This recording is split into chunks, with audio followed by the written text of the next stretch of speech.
Welcome, everyone, to the world's most fabulous people series. I'm your host today, Tonya Hofmann, and I love bringing my fabulous friends to you so that not only can you get some incredible insight today, but actually get connected to these people because these are people you need to know, like my next guest. Oh my gosh. All right, so you have to do one thing for me first. I want you to buckle yourself in because we're about to take a ride to Costa Rica to see my friend Teresa de Grosbois. Hey, Teresa. Hi, Tonya. Thanks for having me. It's great to be here. So Teresa is incredible. She's from Canada, but she spends half the time in Costa Rica because I guess if you're in Canada, you want to get out there during the winter, right? And she is one of the top influencers in the world.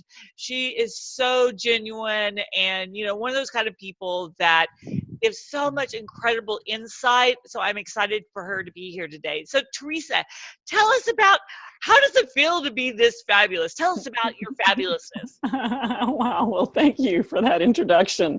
It's very sweet. I am fabulous.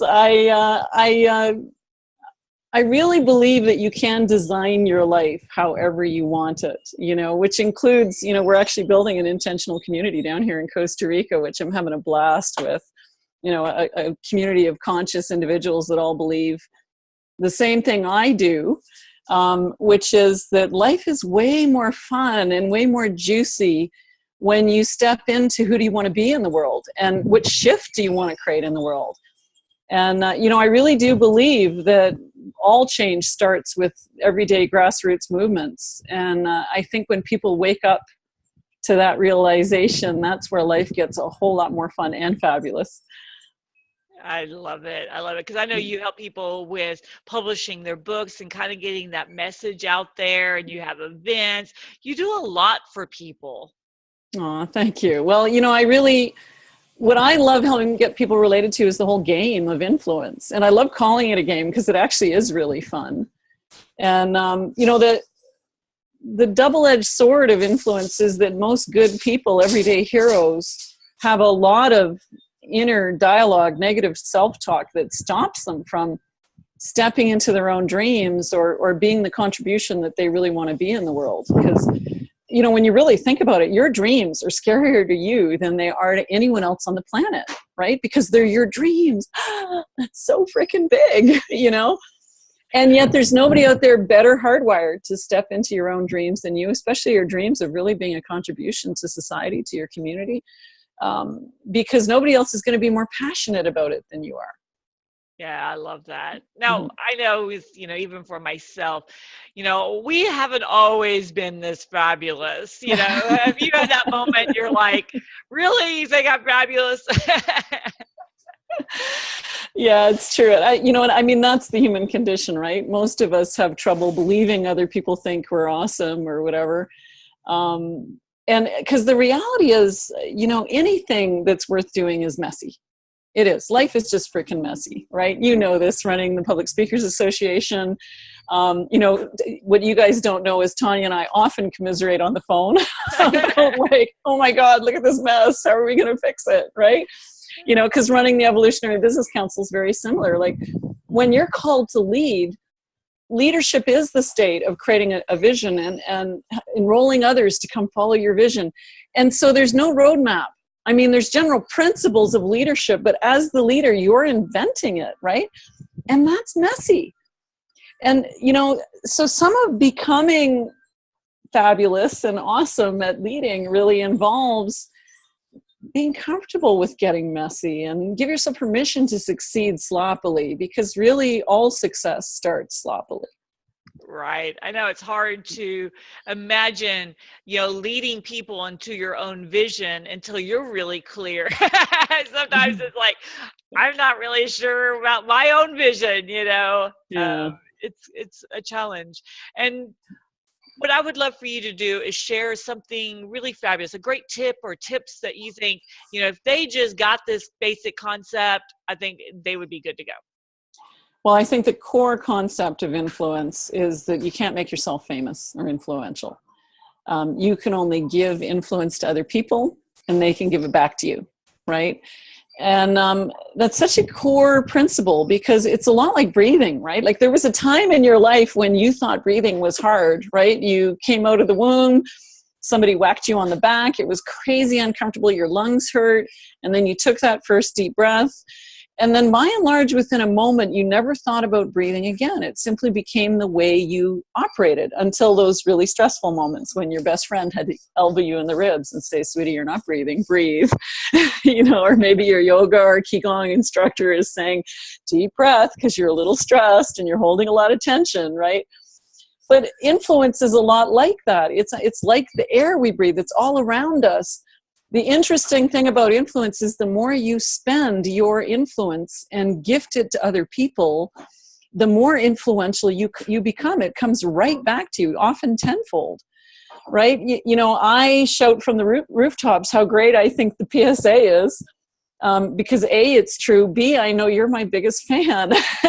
and for those of you who don't know, listening to this call, Tonya and I are actually really good friends, because we're two of the people on the planet who get what it's like to try and run a large organization of change agents and people who want to cause change in the world. And that's an awesome, fabulous, fun journey that's crazy messy and crazy scary at times. I mean, I know you often deal with this, Tonya. Who could ever be big enough to lead the PSA? You know what I mean? Who could be big enough for that vision and that mission, right? And so sometimes you just have to say, screw it. Who cares if I'm not good enough for this? I'm going to do it anyway because it needs to get done. And a lot of those vulnerabilities actually help us build the relationships that we need, where we can give and receive influence with other people. Yeah, I think that's what people will have a hard time kind of grasping, is they just see us on the surface, right? And they're like, oh, they've got it all figured out, and we're like, ah! But it's also connecting to amazing people and having each other's backs, and not looking at everything as so competitive. Well, and one thing I love about you and what you teach, Tonya, that I think really warrants being highlighted in an influence conversation is, one of the fundamental needs of influence, or I don't even know what I want to say, habits of influential people, let me put it that way, is that they're highly authentic, and a lot of different definitions of authenticity out there, but here's mine. Authenticity is just your inside voice saying the same thing as your outside voice, right? And I think one of the reasons we fall in love with you is that you role model so beautifully, and you teach how to be awesome, vulnerable, authentic on stage, and do it in a humorous way that people just fall in love with you, And I've learned a lot from you that way in terms of being able to step into my own comedy. If you guys haven't seen Tonya speak, oh my God, go to a PSA conference, because she's so freaking funny. But in a vulnerable, real, human way. And I think that's so important to understand in an influence conversation. People don't want gurus who are perfect. They want human beings that are putting a stake in the ground and saying, this is what my life is about. Here's my cause. Here's who I am in the world. And I'm going to do it, warts and all, and be fabulous in all my imperfection. I know. You were one of the very first people that came up to me and you're like, you're so funny. And I'm like, really? And we don't even see ourselves, that's so hard to have that mirror against ourselves. Yeah, it's so true, isn't it? You need your colleagues and your close friends.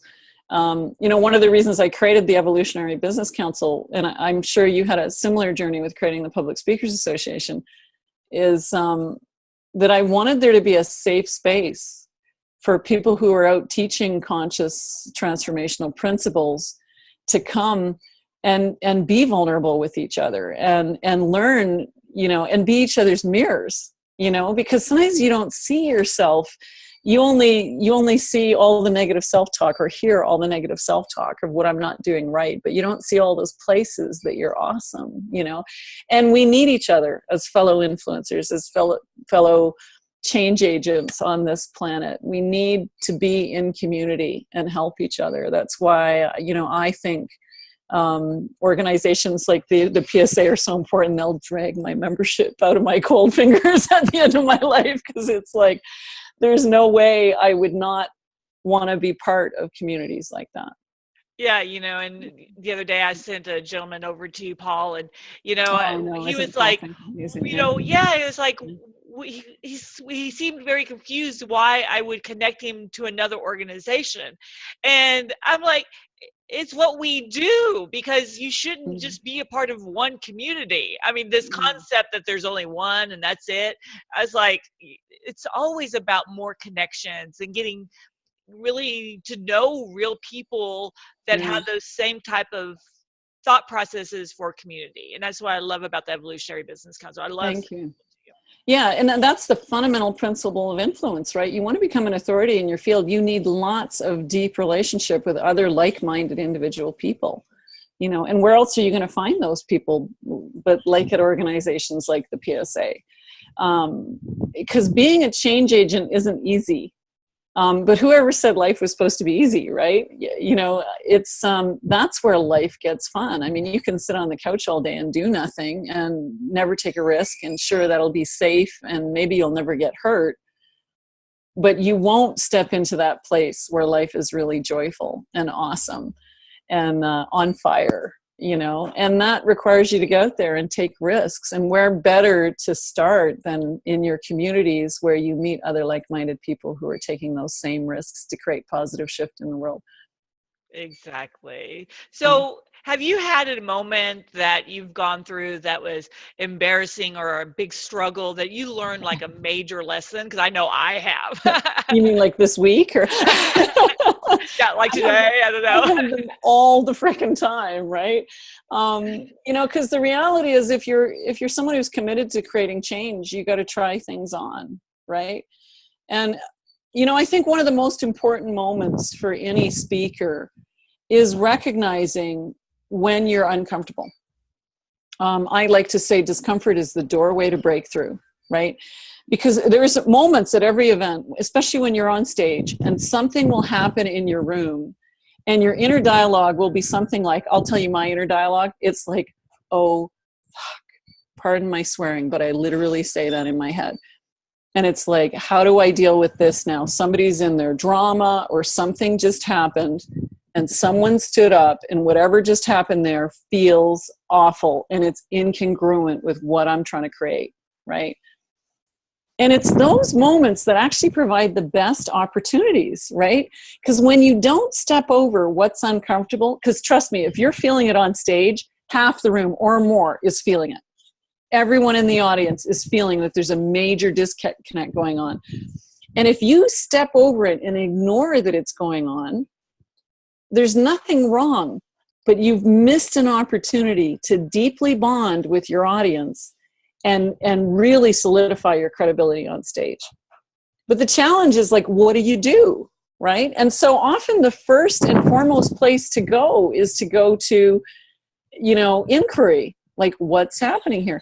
And the reality is, I've had things like this backfire on me so badly that it's like, oh my God, I can't believe I just did that. Let me just walk off stage, put my tail between my legs, and go hide in a corner somewhere, because that was such a crash and burn, And at the same time, if you don't take those risks as a speaker, you'll never get to fifth Dan black belt. I'm so clear on that.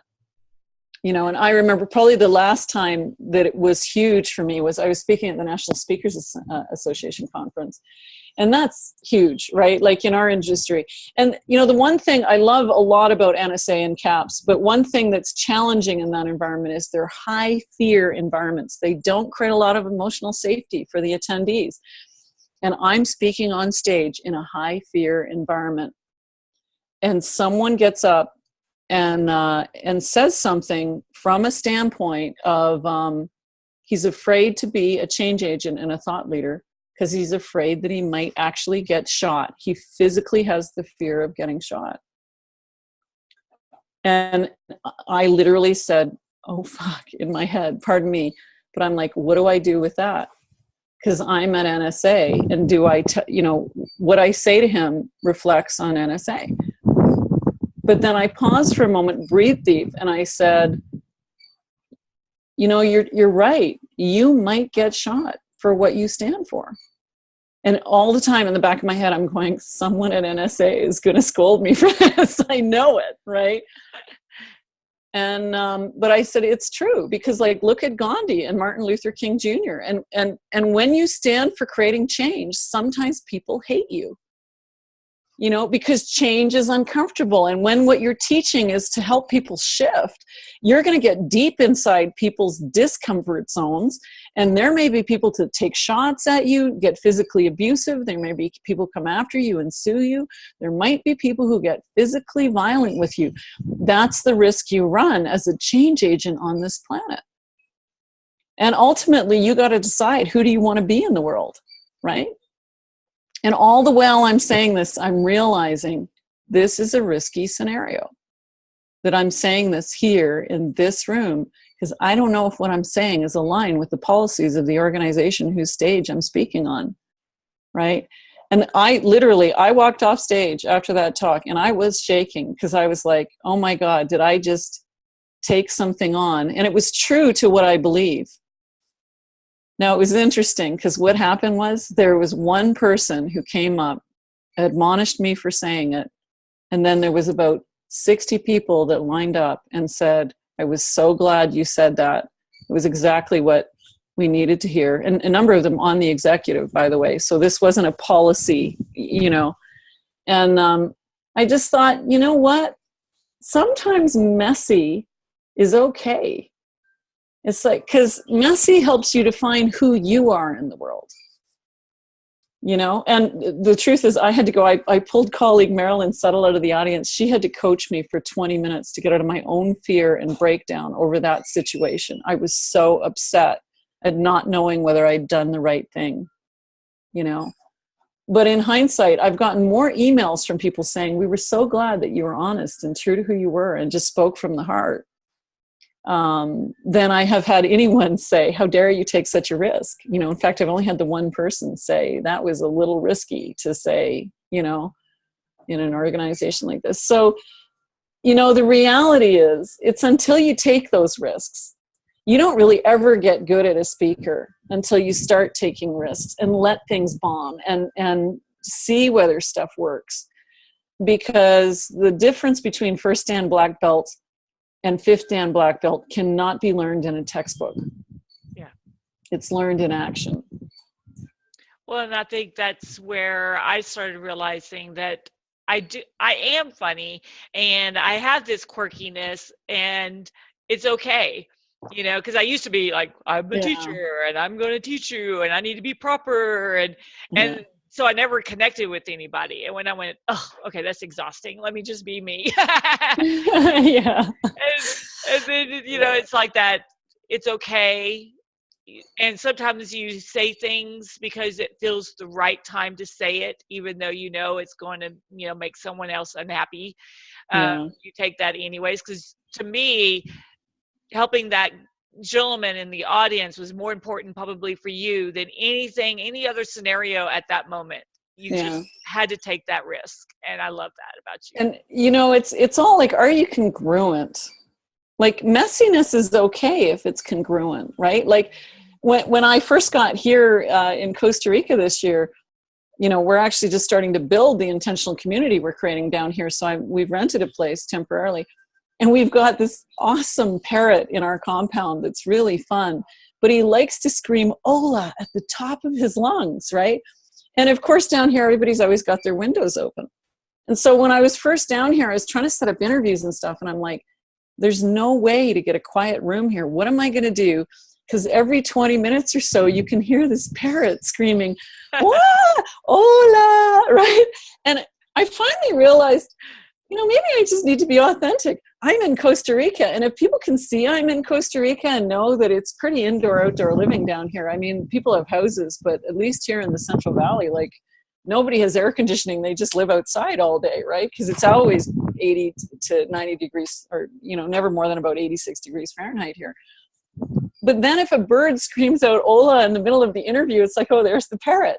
And it makes sense. So, you know, some of it is, if you try and cover up your messiness too much, I'm not saying flaunt it to the world, but sometimes it's the trying to cover up the messiness that actually makes it worse, you know? It's like, so what? We have a parrot.